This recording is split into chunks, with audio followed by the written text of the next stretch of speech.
let's check out how we manage tool lists in WINTOOL and how we can combine it with a CAM system, for example, hyperMill.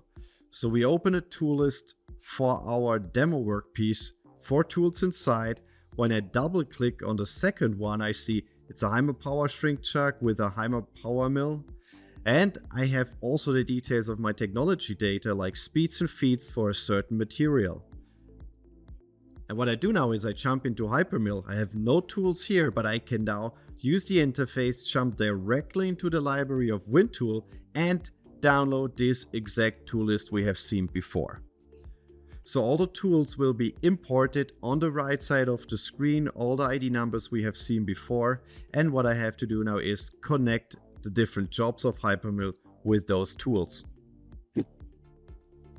And now I can also double click on the tool assembly. I see information about the geometry and I have the information of speeds and feeds as well, coming directly from WINTOOL. So nothing more to take care of in hyperMill, nothing to draw. I can now start directly calculating the program and then later on using the post processor, sending the NC code directly to my machine tool and start producing my demo workpiece.